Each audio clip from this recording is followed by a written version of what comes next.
श्री राम जय जय राम, श्री राम जय जय राम, श्री राम जय जय राम, श्री राम जय जय राम, श्री राम जय जय राम, श्री राम जय जय राम। ओम श्री गणेशाय नमः, ओम श्री गुरुवे नमः, ओम श्री सीतारामचंद्राभ्याम नमः, उमा महेश्वराभ्याम नमः, ओम श्री एकादशमुखी दक्षिणेश्वरधाम सरकार श्री हनुमते नमः। शांताकारं भुजगशयनं पद्मनाभं सुरेशं, विश्वाधारं गगनसदृशं मेघवर्णं शुभांगं, लक्ष्मीकान्तं कमलनयनं योगिभिर्ध्यानगम्यं, वन्दे विष्णुं भवभयहरं सर्वलोकैकनाथं। यं ब्रह्मा वरुणेन्द्ररुद्रमरुतः स्तुन्वन्तु दिव्यैस्तवै, वेदैः साङ्गपदक्रमोपनिषदैर्गायन्ति यं साम्यगा, ध्यानावस्थितद्गतेन मनसा पश्यन्ति यं योगिनो, यस्यान्तं न विदुषुरासुरगणा देवाय तस्मै नमः। नीलाम्बुजश्यामलकोमलाङ्गं सीतासमारोपितवामभागं, पाणौ महासायकचारुचापं नमामि रामं रघुवंशनाथं। लोकाभिरामं रणरङ्गधीरं राजीवनेत्रं रघुवंशनाथं, कारुण्यरूपं करुणाकरं तं श्रीरामचन्द्रं शरणं प्रपद्ये। वंशी विभूषितकरान्नवनीरदाभात्, पीताम्बरादरुणबिम्बफलाधरोष्ठात्, पूर्णेन्दुसुन्दरमुखादरविन्दनेत्रात्, कृष्णात् परं किमपि तत्त्वमहं न जाने। भवानी शंकरो वन्दे श्रद्धा विश्वासरूपिणो, याभ्यां विना न पश्यन्ति सिद्धा स्वान्तस्त्वमीश्वरं। मनोजवं मारुततुल्यवेगं, जितेन्द्रियं बुद्धिमतां वरिष्ठं, वातात्मजं वानरयूथमुख्यं, श्रीरामदूतं शरणं प्रपद्ये। मूकं करोति वाचालं, पंगुं लंघयते गिरिं, यत्कृपातमहं वन्दे परमानन्दमाधवं। गुरुर्ब्रह्मा गुरुर्विष्णु गुरुर्देवो महेश्वरः, गुरुसाक्षात् परब्रह्म तस्मै श्रीगुरुवे नमः। अज्ञानान्धकारस्य ज्ञानाञ्जनशलाकया चक्षुरुन्मीलितं येन तस्मै श्रीगुरुवे नमः। श्री राम जय राम, श्री राम जय जय राम, श्री राम जय जय राम। सत्संग क्रम में आज श्रीमद् भगवद गीता के अध्याय 15 के दूसरे श्लोक का व्याख्यान कथा श्रवण किया जा रहा है। इसके पहले भगवान जो है संसार वृक्ष के संसार रूपी वृक्ष का दिग्दर्शन कराया। अब आगे जो है संसार रूपी जो वृक्ष है उसके अवयवों के विषय में विस्तार से बता रहे हैं कि कहते हैं अधश्चोर्ध्वं प्रसृतास्तस्य शाखा गुण प्रविद्धा विषय प्रवालाः, अधस्य मूलान्यनुसन्ततानि कर्मानुबन्धीनि मनुष्यलोके। अधस्योर्ध्वं प्रसितास्तस्य शाखा गुण प्रविद्धा विषय प्रवालाः, अधस्य मूल्यान्यनुसन्ततानि कर्मानुबन्धीनि मनुष्यलोके। कहते हैं कि वो जो संसार वृक्ष है उस संसार वृक्ष के गुणों के द्वारा जो बढ़ी हुई तथा विषय रूप कोपलों द्वारा शाखाएं नीचे मध्य में और ऊपर सब जगह फैली हुई हैं। गुण कौन कौन से हैं? संसार वृक्ष के गुणों, गुण माने सत्व रज और तम गुण, सत्वगुण रजोगुण और तमो गुण के द्वारा जो संसार के वृक्ष के गुणों के द्वारा जो बढ़ी हुई हैं, तथा विषय रूप कोपल जो है विषय रूप, हाँ जो विषय हैं उनके कोपले हैं, शाखाएं हैं जो नीचे मध्य में और ऊपर सब जगह फैली हुई हैं जो विषय हैं। तो मनुष्य लोक में कर्मों के अनुसार बांधने वाले मूल भी नीचे और ऊपर सभी लोकों में व्याप्त हो रहे हैं। तस्य शाखा गुण प्रविद्धा, संसार की मुख्य शाखा क्या है? संसार की मुख्य शाखा ब्रह्मा है। अब ब्रह्मा से जो है संपूर्ण देव, मनुष्य, तिर्यक आदि योनियों की उत्पत्ति और विस्तार हुआ है ब्रह्मा जी से ही। इसलिए जो है ब्रह्मलोक से पाताल तक जितने भी लोग तथा जितने भी लोक हैं तथा उनमें रहने वाले जितने भी देव, मनुष्य, कीट आदि प्राणी हैं, वे सभी संसार वृक्ष की शाखाएं हैं। और संसार वृक्ष की मुख्य शाखा क्या है? ब्रह्मा जी हैं। तो कहते हैं कि जिस प्रकार से जल सींचने से वृक्ष की शाखाएं बढ़ती हैं, उसी प्रकार जो है कहते हैं गुण रूप जल के संग से इस संसार वृक्ष की शाखाएं बढ़ती हैं। गुण माने सदोगुण, रजोगुण और तमोगुण के संग से। इसीलिए भगवान ने जीवात्मा के जो है ऊंच, मध्य और नीच योनियों में जन्म लेने का कारण जो है यह गुणों का संग ही बताया है। क्योंकि संपूर्ण सृष्टि में ऐसा कोई देश, वस्तु, व्यक्ति नहीं है जो कि प्रकृति से उत्पन्न तीनों गुणों से रहित हो। इसलिए जो है गुणों के संबंध से ही संसार की स्थिति है और गुणों की अनुभूति गुणों से उत्पन्न वृत्ति में तथा पदार्थों के द्वारा होती है। अतः जो है इसलिए वृत्तियों तथा पदार्थों से माने हुए संबंध का त्याग कराने के लिए ही गुण प्रविद्या पद देकर भगवान ने यहाँ यह बताया है कि अब तक जो है गुणों से किंचित मात्र भी संबंध है, कि जब तक जो है गुणों से थोड़ा सा भी संबंध है, किंचित मात्र भी संबंध है, तब तक जो है संसार वृक्ष की शाखाएं जो है बढ़ती ही रहेंगी। इसलिए अतः जो है संसार वृक्ष का छेदन करने के लिए गुणों का संग जो है वो किंचित मात्र भी नहीं रखना चाहिए, थोड़ा सा भी नहीं रखना चाहिए, क्योंकि गुणों का संग रहते हुए संसार से संबंध विच्छेद नहीं हो सकता। अब विषय प्रवालाहा, जिस प्रकार शाखा से निकलने वाली नई कोपल पत्ती के डंठल से लेकर पत्ती के अग्रभाग तक को प्रवाल अर्थात कोपल कहा जाता है, तो उसी प्रकार गुणों की वृत्तियों से लेकर दृश्य पदार्थ मात्र को यहाँ जो है विषय प्रवाला कहा गया है। अब वृक्ष के मुख्य रूप से वृक्ष के मूल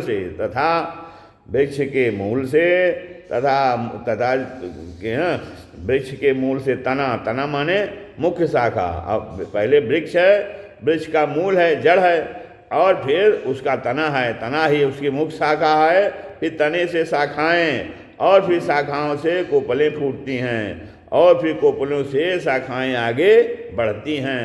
तो इस प्रकार जो है इस संसार वृक्ष में विषय चिंतन ही कोपले हैं। संसार वृक्ष में विषयों का चिंतन ही कोपल हैं, और विषय चिंतन तीनों गुणों से होता है। जिस प्रकार जो है गुण रूप जल से संसार वृक्ष की शाखाएं बढ़ती हैं, उसी प्रकार गुण रूप जल से विषय रूप कोपलें भी बढ़ती हैं। और जैसे कोपलें दिखती हैं उनमें व्याप्त जल नहीं दिखता, ऐसे ही जो है शब्दादि विषय तो दिखते हैं पर उनमें गुण नहीं दिखते। इसलिए विषयों से ही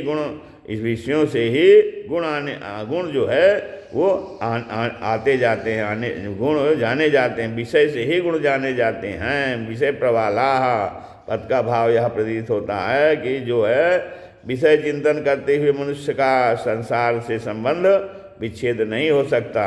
और जो है अंतकाल में मनुष्य जिस भाव का चिंतन करते हुए शरीर का त्याग करता है, तो उस भाव को ही प्राप्त होता है। यही विषय रूप कोपलों का फूटना है। और जो है कोपलों की तरह विषय भी देखने में बहुत सुंदर प्रतीत होते हैं, जिससे मनुष्य उनमें आकर्षित हो जाता है। और फिर जो है साधक अपने विवेक से परिणाम पर विचार करता है, और वह साधक जो है इनको विषयों को जो है अपने विवेक से क्षणभंगुर, नाशवान और दुख रूप जानता है।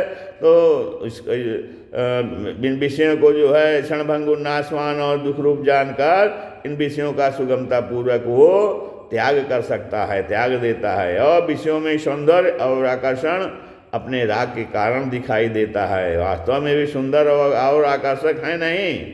तब इसलिए विषयों में राग का जो है त्याग ही वास्तविक त्याग है, विषयों में राग का त्याग ही वास्तविक त्याग है। जैसे कोमल कोपलों को नष्ट करने में कोई परिश्रम नहीं करना पड़ता, ऐसे ही इन विषयों के त्याग में भी साधक को कठिनता नहीं माननी चाहिए, कोई कठिनाई नहीं होती है। क्या होता है, मन में आदर देने पर ही ये विषय रूप कोपलें जो है सुंदर और आकर्षक दिखती हैं, और वास्तव में तो ये विषय युक्त तो लड्डू के समान ही हैं। इसलिए जो है विष युक्त लड्डू के समान ही हैं। इसलिए इस संसार विष का छेदन करने के लिए क्या है, भोग बुद्धिपूर्वक विषय चिंतन एवं विषय सेवन का सर्वथा त्याग करना आवश्यक है। अधश्चोर्ध्वम प्रसिताः। अब यहाँ चापत को मध्यलोक अर्थात मनुष्य लोक के अर्थ में लिया जा रहा है। ऊर्ध्वम पद का तात्पर्य है ब्रह्मलोक, ऊर्ध्वम तत् का तात्पर्य ब्रह्मलोक, और मध्य जो है मध्यलोक का मनुष्य लोक। तो ब्रह्मलोक आदि से है, ब्रह्मलोक जो है ऊर्ध्वम पद का तात्पर्य है कि ब्रह्मलोक तो आदि से है, जिसमें जाने के दो मार्ग हैं। ब्रह्मलोक में जाने के दो मार्ग हैं, कौन कौन से, देवयान और पितृयान।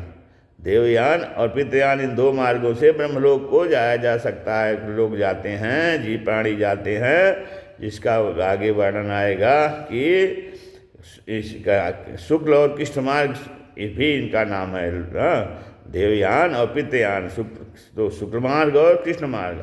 तो अब अधापद कहे गए हैं, इसका तात्पर्य जो है नरकों से है, जिसके भी दो भेद हैं, योनि विशेष नरक और स्थान विशेष नरक। अब इन पदों से यह कहा गया है ऊर्ध्वमूल परमात्मा से नीचे, ऊर्ध्वमूल माने परमात्मा से नीचे, संसार की शाखाएं नीचे, मध्य और ऊपर सर्वत्र फैली हुई हैं। तो इसमें मनुष्य योनि रूप शाखा ही मूल शाखा है, क्योंकि मनुष्य योनि में नवीन कर्मों को करने का अधिकार है, और जो अन्य शाखाएं हैं वो भोग योनियां हैं।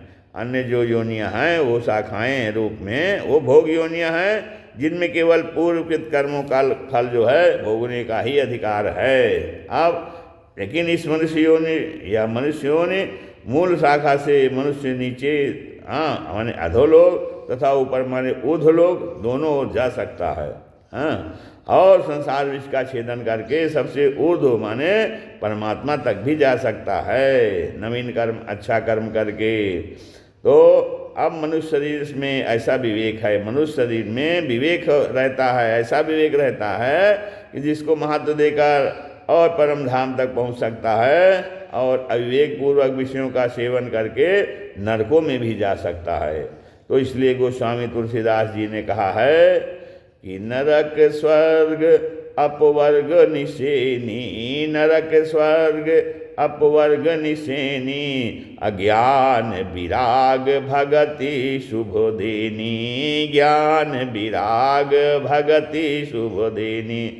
नरक स्वर्ग अपवर्ग निशेनी, ज्ञान विराग भगति शुभ देनी। फिर कहते हैं आगे की अधस्य मूलान्यन संततानी कर्मानुबंधीन मनुष्य लोके। अब कहते हैं कि मनुष्य के अतिरिक्त जो है दूसरी सब भोग योनियां हैं, और मनुष्य योनि में किए हुए पाप पुण्यों का फल भोगने के लिए ही मनुष्य को दूसरी योनियों में जाना पड़ता है। नए पाप पुण्य करने का अथवा पाप पुण्य से रहित होकर मुक्त होने का अधिकार अवसर मनुष्य शरीर में ही है। आप ये तो कहते हैं कि यहाँ जो है मूलानी पद का तात्पर्य तादात्म्य, ममता और कामना रूप मूल से है। वास्तविक ऊर्ध्वमूल परमात्मा से नहीं है। मैं शरीर हूँ ऐसा मानना जो है वो तादात्म्य है।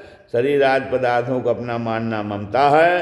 पुत्रेषणा वित्तेषणा लोकेषणा, पुत्रेषणा वित्तेषणा लोकेषणा, ये तीन प्रकार की जो है मुख्य कामनाएं हैं। और पुत्र परिवार की कामना पुत्रेषणा, और धन संपत्ति की कामना वित्तेषणा। संसार में मेरा मान आदर हो, मैं बना रहूं, शरीर निरोग रहे, मैं शास्त्रों का पंडित बन जाऊं, आदि अनेक कामनाएं लोकेशना के अंतर्गत हैं। इतना ही नहीं, कीर्ति की कामना मरने के बाद भी इस रूप में रहती है कि लोग मेरी प्रशंसा करते रहें, मेरा स्मारक बन जाए, मेरी स्मृति में पुस्तकें बन जाएं और लोग मुझे याद करें आदि जो है। यद्यपि कामनाएं प्रायः सभी योनियों में न्यूनाधिक रूप से रहती हैं, तथापि मनुष्य योनि में ही बांधने वाली होती हैं। और जब कामनाओं से प्रेरित होकर मनुष्य कम कर्म करता है, तब उन कर्मों के संस्कार उसके अंतःकरण में संचित होकर जो है वो भावी जन्म मरण के कारण बन जाते हैं।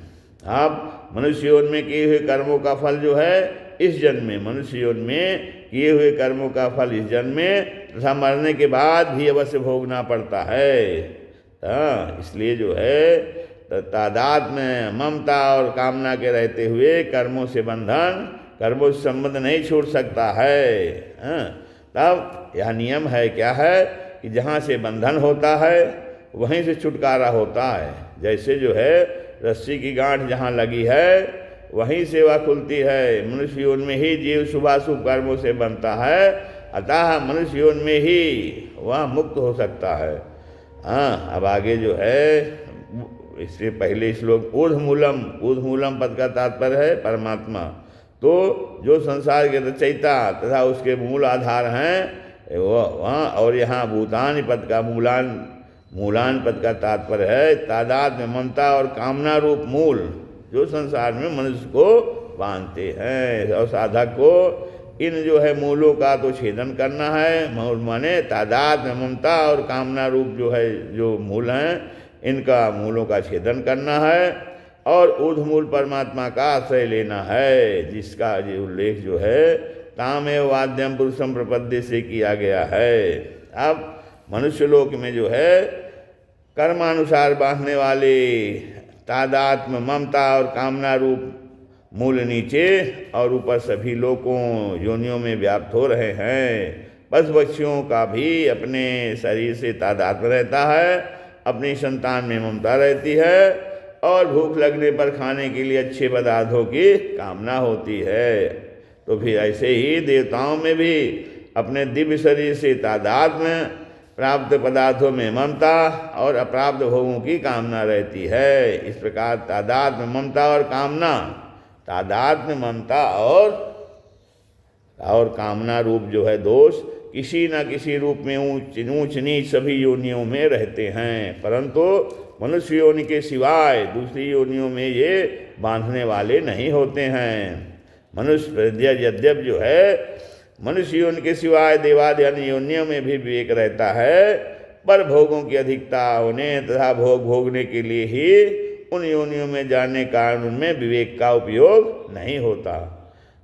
विवेक का उपयोग जो है नहीं हो पाता। तो इसलिए उन योनियों में जो है ऊपरिक्त दोषों से स्वयं को विवेक के द्वारा अलग देखना संभव नहीं है। फिर मनुष्य योनि ही ऐसी है जिसमें विवेक के कारण मनुष्य ऐसा अनुभव कर सकता है कि मैं स्वरूप